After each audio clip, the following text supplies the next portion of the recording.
আসসালামু আলাইকুম, welcome to Apple inside BD. IPhone related যে কোনো বিষয়ের জন্য আমাদের চ্যানেলটি সাবস্ক্রাইব করুন এবং ঘুরে আসতে পারেন। আজকের ভিডিওর টপিকস হচ্ছে iOS 15.5 আপডেট দেওয়ার পর থেকে হটস্পটটা অন হচ্ছে না। আপনারা দেখতে পাচ্ছেন আমার মোবাইল ডাটা অন করার পরও হটস্পটটা আমি অন করতে পারতেছি না। আমি আরেকবার অন করি, তো হটস্পটটা আমি কোনোভাবেই অন করতে পারতেছি না। তো আজকে এটা কীভাবে দেখাবো যে কীভাবে আপনি পার্মানেন্ট সলিউশন করতে পারবেন। iOS 15.5-এর এটা একটা বাগ। আমি একটু ইউটিউবে যে দেখাচ্ছি আজ আমার নেট কানেকশানটা ওকে আছে। তো এটার জন্য প্রথমে আমরা সেটিংসে যাই। সেটিংসে যাওয়ার পরে মোবাইল ডাটার নিচে পার্সোনাল হটস্পট যে হটস্পট অপশানটা আসে না। আমি একটা স্ক্রিনশট নিয়ে রাখলাম। আমি বারবার রিলোড করতেছি, তাও আসতেছে না। তো মোবাইল ডাটাতে যাওয়ার পরে আমরা দেখতে পাচ্ছি যে পার্সোনাল হটস্পটটা অন আছে, এটা অন দেখাচ্ছে।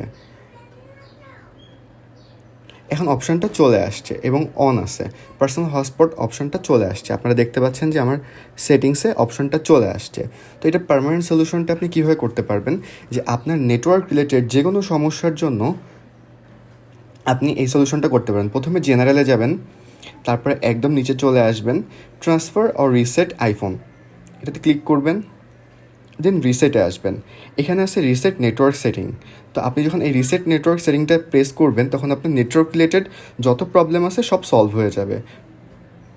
তো এভাবেই আপনি আইফোনের network related, hotspot related, mobile data, wifi related সব প্রবলেমের সলিউশন করতে পারবেন।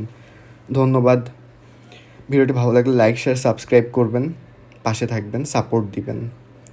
এছাড়াও এখন চলে আসছে অপশানে যে হটস্পটটা আপনি অন করতে পারতেছেন। ধন্যবাদ সাথে থাকার জন্য।